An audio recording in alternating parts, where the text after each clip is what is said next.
यार रशिया से ना एक उड़ती उड़ती खबर आ रही है कि रियलमी का एक स्मार्टफोन वहां पे स्पॉट किया गया है। मतलब वो सर्टिफिकेशन के लिए लिस्ट हुआ है, उसकी इमेज सामने आ चुकी है जिसमें तुम देख सकते हो कि 10,001 mAh की बैटरी है इसमें। जैसे हम किसी की शादी में जाते हैं ना तो वहां पर 1,001 10,001 का शगुन देकर आते हैं, वैसे रियलमी ने सोचा कि काम करते 10,000 के ऊपर 1 mAh ऐड करके 10,001 mAh का शगुन दे देते लोगों को। ये तो लेटेस्ट न्यूज़ है। मतलब इसका क्या पॉइंट था? वैसे मुझे एक रीजन पता है, लेकिन कुछ अजीब नहीं लगता। वो रीजन क्या है? रीजन ये कि ऑनर ने भाई रियलमी से पहले 10,000 mAh की बैटरी बना ली है और वो उनसे पहले आ जाएंगे मार्केट में।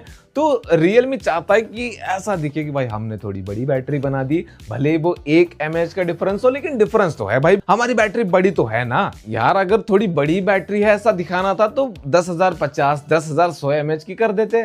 वो जाने दो, स्मार्टफोन की बात करते। इसका जो मॉडल नंबर है वो है RMX 5107। अब इससे घंटा पता नहीं चल रहा कौन सा फोन है, लेकिन इसके अलावा कुछ और चीजें वहां पर मेंशन है, उसकी बात कर लेते हैं। जैसे कि 12GB रैम, 256GB स्टोरेज और Realme UI 7 है इसमें आउट ऑफ द बॉक्स। मतलब ये क्लियर है कि भाई ये 2026 में आने वाला है। और वैसे भी 10,000 mAh बैटरी वाला प्रोटोटाइप हमें मई मंथ में देखने को मिला था रियलमी की तरफ से, और रियलमी की तरफ से थोड़ा कंफर्मेशन टाइप भी आ चुका था कि 2026 में पहला स्मार्टफोन आएगा 10,000 mAh बैटरी के साथ। और अब बस कुछ ही दिन बचे 2026 स्टार्ट होने में। नहीं, ऐसा नहीं कि 1 जनवरी आते ही उसी दिन इनका स्मार्टफोन मार्केट में वो फेंक देंगे। थोड़ा सा टाइम लगेगा, लेकिन हाँ आने वाला है। बट कौन सा है वो तो पता ही नहीं अभी तक।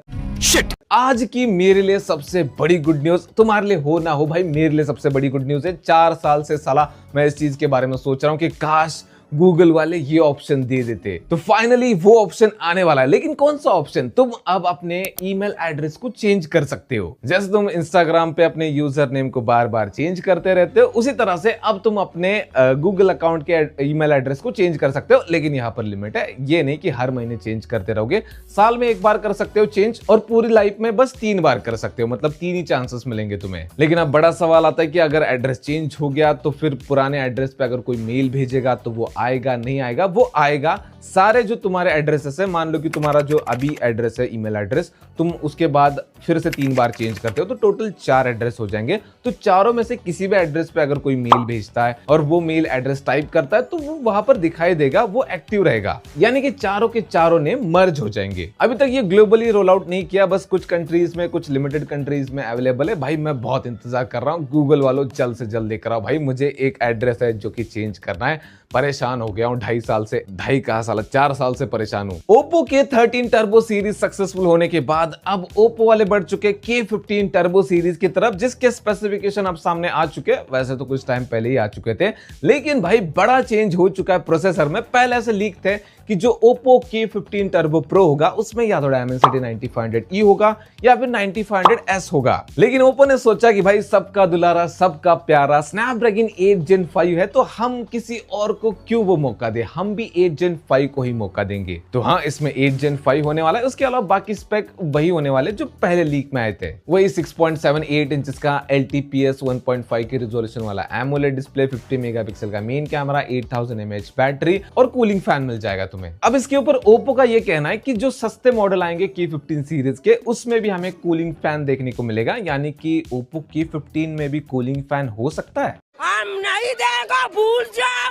एक गेमिंग सीरीज को कवर कर लिया तो दूसरे को भी कर लेते। एक ने अपना प्रोसेसर रिवील कर दिया तो दूसरा भी करने वाला है, मतलब कर चुका है। OnePlus की जो टर्बो सीरीज जो भाई गेमिंग के लिए डेडिकेटेड होने वाली है, वो चाइना में अगले महीने लॉन्च होगी। मतलब कुछ ही दिन बचे हैं, तो उसके प्री ऑर्डर भाई स्टार्ट हो चुके हैं। उसको टीज करना स्टार्ट कर दिया है OnePlus ने। और वो मिस्टीरियस स्मार्टफोन जिसमें स्नैपड्रैगन 7 सीरीज का प्रोसेसर होने वाला था, वो प्रोसेसर रिवील हो चुका है। और उसको देखने के बाद मैं सोच रहा हूं कि काश वो हमेशा मिस्ट्री बना रहता। मतलब भाई क्या क्या सपने देखे थे कि 7 Plus Gen 4 होगा, वो नहीं होगा तो एटलीस्ट 7 Gen 4 होगा। अरे घंटा 7S Gen 4 होने वाला है। किस एंगल से गेमिंग सीरीज लगती है भाई OnePlus वालों? अब तुमसे कहना पड़ेगा भगवान से डरो यार। यहाँ पर लोग उम्मीद लगाकर बैठे। अब गेमर्स भाई, मतलब गेमर भाइयों ने क्या क्या सपने सजा रखे थे कि OnePlus की एक गेमिंग सीरीज आएगी, पोको की एफ सीरीज, आइको नियो सीरीज की धजिया उड़ा देगी, और ये होगा वो होगा, पता नहीं क्या क्या होगा। लेकिन साला ये सीरीज सैमसंग के बजट एक्सिनोस को भी बीट कर पाएगी या फिर नहीं, ये भी पता नहीं।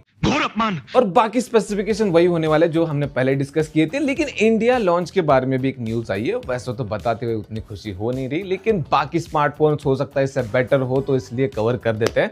तो ये कुछ लिमिटेड कंट्रीज में लॉन्च होगी टर्बो सीरीज, जिसमें इंडिया का नाम है। और जैसे कि तुम्हारे भाई ने तगड़ा प्रेडिक्शन मारा था कि ये नॉर्ड सीरीज के साथ इसका कुछ लिंक हो सकता है, नॉर्ड सीरीज में आ सकता है, तो अभी ऐसे रिपोर्ट आ रही है कि भाई ये नॉर्ड सीरीज के साथ मर्ज हो सकता है। देख रहे हो तुम्हारा भाई कितना तगड़ा प्रेडिक्ट कर सकता है, लेकिन काश उसके दिल को भी ऐसे ही प्रेडिक्ट कर पाता। चल बस, लायक है क्या? अब देखो टेक न्यूज चल रही है और सैमसंग का नाम ना आए, ऐसा कैसे हो सकता है? और सैमसंग अपना प्रॉफिट कहीं पर छोड़े, ऐसा भी कैसे हो सकता है? तो सैमसंग ने भाई मौके का फायदा उठाते हुए चौका मार दिया है, हो सकता है छक्का भी हो ये। तो यहाँ पर पूरी दुनिया प्राइस हाइक की वजह से परेशान हुई है। पीसी बिल्ड करने वालों के एल लगे पड़े कि भाई फास्ट रैम नहीं मिल रही है, DDR5 रैम। और सैमसंग ने यहाँ पर डिसीजन लिया है कि हम जो पुराना प्रोडक्शन था DDR4 रैम का, उसको बंद नहीं करेंगे, उसको हम चालू रखेंगे, क्योंकि उनको एक क्लाइंट मिल चुका है जिसके साथ उनका NCNR कॉन्ट्रैक्ट साइन हो चुका है। अब ये किस बला का नाम है? इसका मतलब होता है नॉन कैंसिलेशन नॉन रिटर्नेबल। मतलब इस कॉन्ट्रैक्ट में ना वो इस कॉन्ट्रैक्ट को कैंसिल कर सकते हैं, ना ही प्रोडक्ट को रिटर्न कर सकते हो। और जितना प्रोडक्शन होने का वहां पर कॉन्ट्रैक्ट किया गया है उतना प्रोडक्शन होगा, और जितने प्राइस पे होने का कॉन्ट्रैक्ट है उतने प्राइस पे होगा, भले आगे जाकर भाई रैम स्टोरेज वगैरह सस्ते हो जाए।